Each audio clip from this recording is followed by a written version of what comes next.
All right, so we are going to start talking about developmental disorders. Hang on, where's my laser pointer? There we go. All right, so let's talk about developmental disorders. There's two main types of developmental disorders. First is articulation, and I mean that, is pretty much what it sounds like. It's a problem with actually making the sounds. Trouble using the articulators to create certain sounds. That could be the tongue, the teeth, different parts of the pharynx, like we talked about in some of our previous lectures, all those. So an example of this might be you have a kid who can't say ch. So if they're looking for a place to sit, they might say share instead of chair. But if you ask them, you have a bunch of different pictures and you say like, which one of these is a chair, then they'll point to the right thing. And you'll say, which is a picture of share, and they'll point to, two people playing with a truck or something like that. I don't know. So they know the difference between the two. They know that share and chair are two totally different things, and they know what they are when you're saying them, but they can't produce the ch sound. So, they'll say like she's and chair or she's and share instead of cheese and chair. So this is a really good example of an articulation disorder. However, are quite good. I live in a blue house. It has a big dust. The team has a broken leg. Don't go too near to the water. Want to Colorado for a vacation. Sounded like to yesterday. So what's going on here is there's kind of some generalized muscular weakness. You can kind of hear that there are some breathing difficulties going on. He's trying to take in a deep breath, but maybe it's not as deep as it should be. You can also hear that the vocal folds aren't quite closing as much as they should. It's a very breathy voice. So you've got not as much air maybe as a typical person would have. The vocal folds aren't closing, so you get more of a breathy kind of voice like that. And then also the jaw and the tongue aren't quite able to get exactly where they need to be in the right time, and it seems a little difficult to kind of force some of those sounds out as well. So, but it's clear, even though there's all these difficulties, these muscular difficulties, it's clear that he knows what he's trying to say. It's clear that he knows the speech rules. He's not able to necessarily make the correct sounds or make it in the correct time, the correct prosody.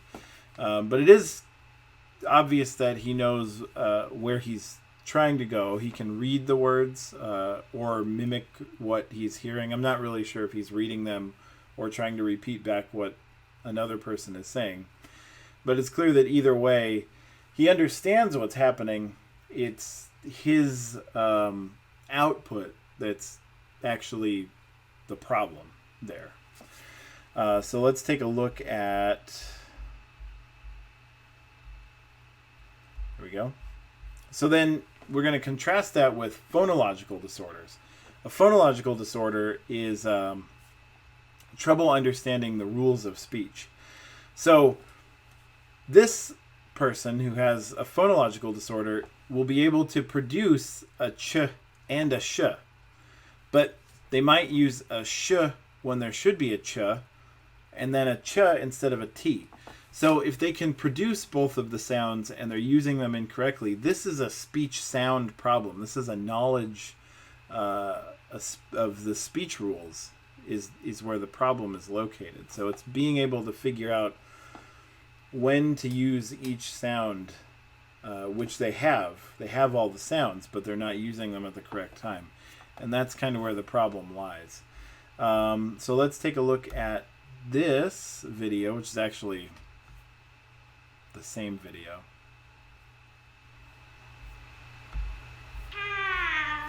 What's this? Window. What's that? Tree. Okay, let's put him on the side. He's making noise, we can't hear you. Say this one again for me. Telephone. Say this one. Tree. Okay, Telephone. good job. Gap. Night. Boom. Yeah, bit two. Bit boon and little boon and bit hot and little hot. The spoon's a big one, but what's this one? Gap. A cup, but what did you say? A big... A big boon and a little boon and a bit hot and a big and a little fork. Are these forks or knife? What's that? Sable. Okay, who's that? Monkey. Okay. Banana. So,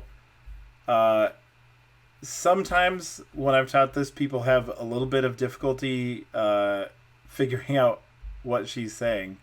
And what she's saying is, well, you know, at first she says big hort and little hort, but then when they have her do it again, she says big fork and little fork. And then the therapist has her practice saying F again. So she can say F. The F is there. It's not a disorder of saying F because she's demonstrating that she can go F. And the second time she does say them correctly. She says fork or fort. But, you know, that K and the T instead of K is to be expected. That's maybe a delay at that point, but it kind of makes sense. But a hort instead of a fork or fort, either way, is a little strange. We talked about that last time. Hort is very far back, and is right at the front. So actually, you would expect that she might be using an F where there's an H instead of the other way around, using an H instead of an F. That's very strange. It's backing instead of fronting, which is not a typical delay. And then the other thing is she can actually produce the F, but she isn't. And so that's a phonological disorder. The first kid could tell the difference between the things and had muscular weakness that was causing the problem. But the second kid can actually say them. We can understand the F when she's working on just saying the F. And then the second time when she says fork or fort. I'm not sure if she got the K right on that one, but either way, we can understand the F the second time. So it's not a problem with the musculature. It's actually a problem with the phonological knowledge, saying hort instead of fork. So, interesting. Both types of disorder are more prevalent in boys. It's up to 1.8 times more common. Not 8 times. It's up to 1.8 times more common in boys than girls, or sometimes 2, you know, if they're rounding. This is actually something that we're going to see often. That a lot of disorders are more common in boys than girls. We'll talk about autism soon. I think it's next week we're going to talk about autism. And it's much more common in boys and girls, or males and females. We're talking about, you know, adults, but either way it's more prevalent for males. And it just seems like it's common in most disorders. One of the reasons why that could be for all of the disorders that we're going to talk about is it just is true that boys might externalize their symptoms a little bit more. So if I don't know. maybe we're kind of slow or whatever. You know, like if we have a problem, we won't try to cover it up because we're like not thinking about covering it up. We don't typically think that far, I suppose. So it's there, and you can see it. And it seems like possibly there could be a genetic reason why there's more problems for males than females. Maybe, and for different disorders, that's probably true. But then it also could just be that girls are able to cover them up a little bit more. So if they know that there's a problem, if they know there's an articulation or a phonological problem that they have, maybe they just cut that sound out of their vocabulary, don't say it as much. And so that's a possibility. We know that that's one of the things with ADHD or ADD is that boys are just totally wacky. Most boys are totally wacky, so it's obvious to see when they have ADD or ADHD. ADD.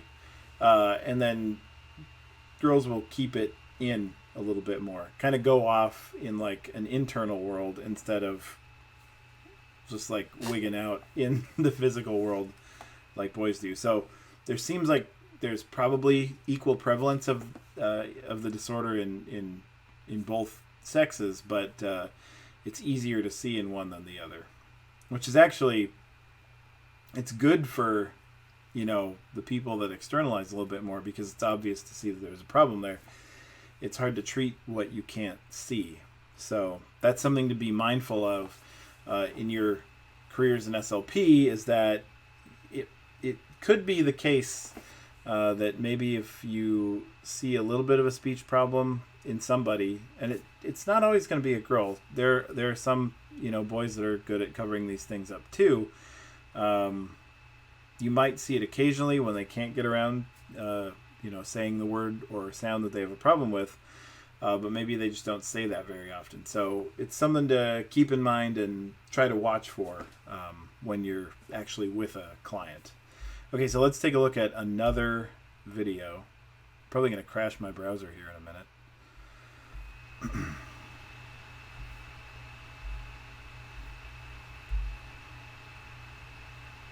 Because I have too many tabs open.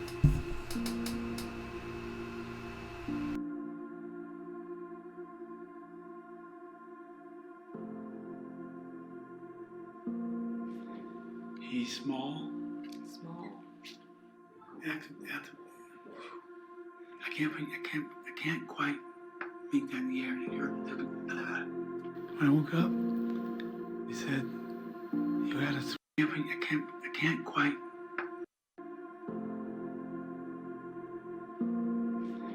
He's small. Small. I can't quite make that in the air. When I woke up, he said, "You had a stroke. It's done something to your brain, and you'll need to see a doctor." So that's why I'm here. There are some people who can't communicate. Oh shoot, I didn't turn my mic, so there's going to be some echo on that one. Sorry about that, I forgot to turn my microphone off. What?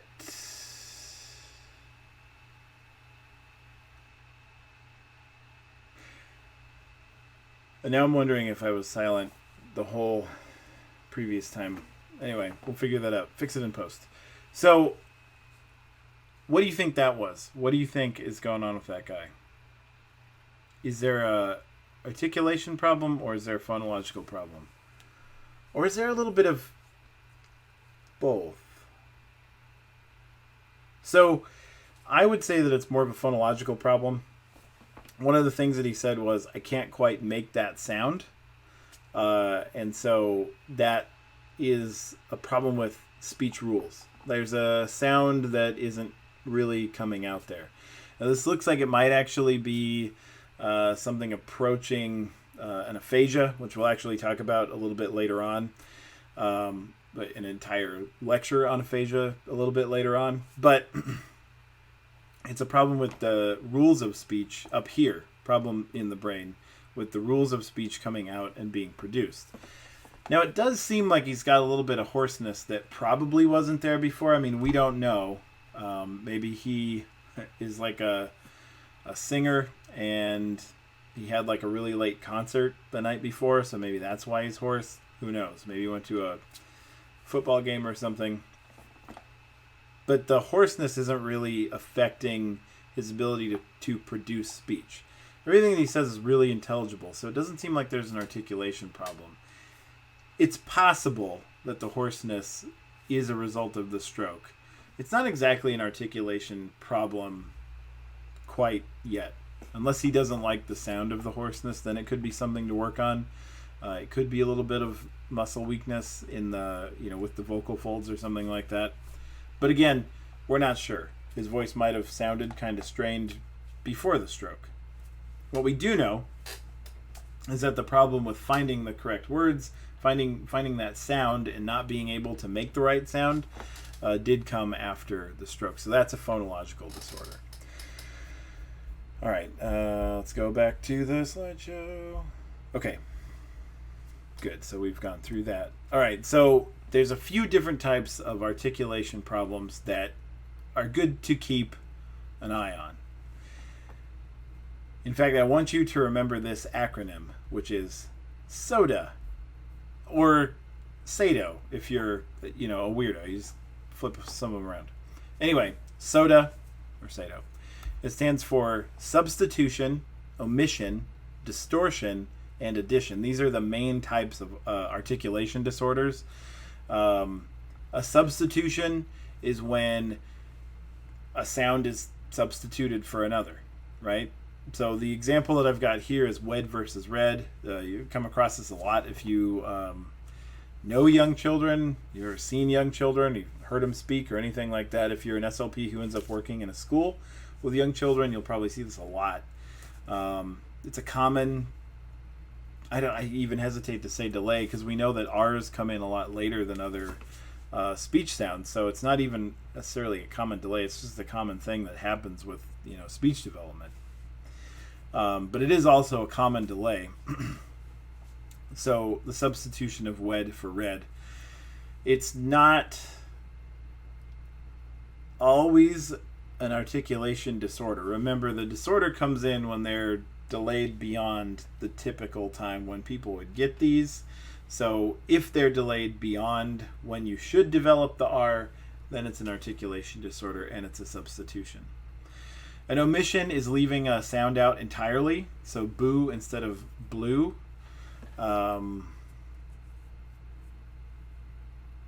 The girl in the phonological disorder that we listened to earlier had an omission as well, and that was, she tried to say spoon, but it came out as poon. So no S. She's not able to do that. So there's an omission there. Distortion is saying the sound somewhat wrongly, right? So you got like a slushy S like that. That's distortion. Sometimes it happens with people with braces, right? They can't quite get their tongue in the right place, so it sounds a little funny. And occasionally you'll have people who just have an articulation disorder and pronounce that S's like that as well. So that's a distortion. Now there is also a lisp.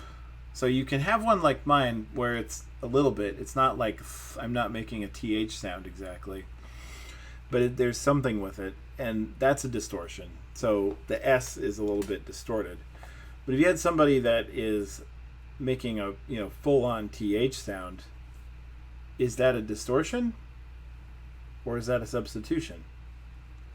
It's kind of a gray area. Because if they are making an actual sound, so instead of soda, they're saying thoda, and it's an actual, the same sound that they would make when they say thorough, so thorough thoda, then is it a substitution or a distortion? Bit of a gray area, right? Kind of depends on, I don't know, do they know that they're doing it? I mean, it's hard to tell in that case when it's so pronounced that it's actually another speech sound. It's a little bit hard to tell. But usually lisps are not going to be quite that noticeable. They're just a little bit, a little strange, not quite the correct S sound and not quite a TH sound. So then you know that it's a distortion. And then you've also got additions, which are the kind of the opposite of omissions. Addition is adding an extra speech sound. So instead of blue, I've got blue. Sometimes that happens. It's another thing that's typical in speech development because sometimes it's hard to get strings of consonants to come out together. So blue, easy for us, but if you're just learning how to, make these speech sounds and string them together, you've got b, which you've learned, and then you've got l, which you've learned, and so you might end up going blue, like that. Again, it's not always a disorder. It's going to be a disorder when most people have mastered putting those consonants together. So if you have somebody that's around 8 and they're still saying blue instead of blue, that's, probably an articulation disorder. But these are the main types. Remember that. This is going to be on the exam. So soda, sado, whatever. But substitution, omission, distortion, addition, the names kind of tell you what they are. So if I ask you to identify the types, you should be able to pick it out. Okay, this is cool. So somewhere around a year, a little bit before a year, up to a year, babies will just not pay attention to sounds that are not from their own language. They'll be able to pick out from all the people around them what sounds they should listen to. It's not necessarily it's just their language. So if you have 2 languages that are spoken in a household, they'll pick out the sounds from each language. But, let's say they're not speaking Mandarin. At the very beginning, the baby's able to hear all the different phonemes in all the different languages in all of the world. And probably phonemes that no language has, too.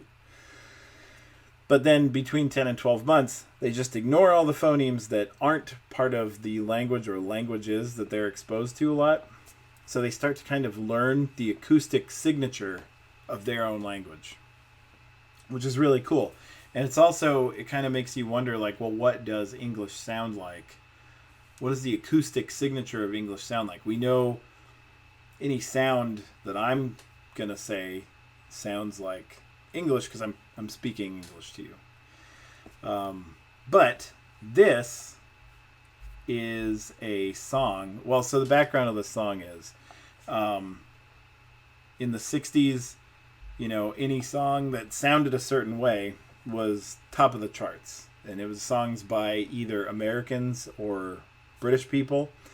Anything that's rock and roll is top of the charts. So this guy right here, which you'll see in a second, is an Italian, and he was like, this is ridiculous, we don't even understand what they're saying. People in Italy don't even understand what they're saying, and yet it's top of the charts. It's just because it sounds American that it's top of the charts. They had rock and roll in Italy too, but they didn't really like Italian rock and roll. Italians didn't like Italian rock and roll. They really were into the American rock and roll. So what he did was he made a gibberish song that sounded American to him. He doesn't speak English. And this is the acoustic signature of American English. This is what American English sounds like, even though it's all going to be gobbledygook. Freezing cold in Nancy 9 shoes old. You the cold maids say I'm freezing cold in Nancy 9 shoes old. All right.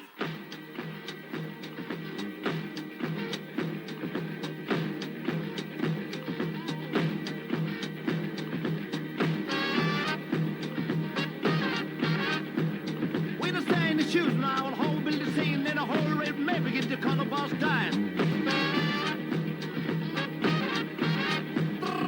Chickens and my begin to cold, breakfast is staying yet, Bill Joe.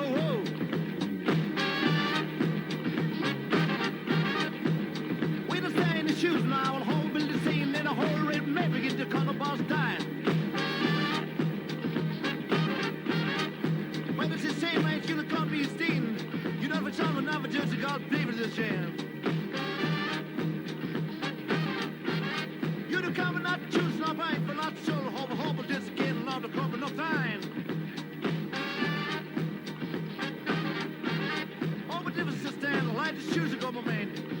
to the match called the Radio Girls.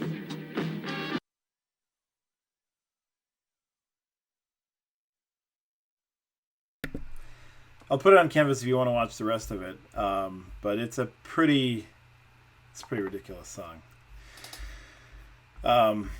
And so is this one. If you don't know that Rasputin song, it's ridiculous as well. So you should just go down the whole YouTube rabbit hole. Okay.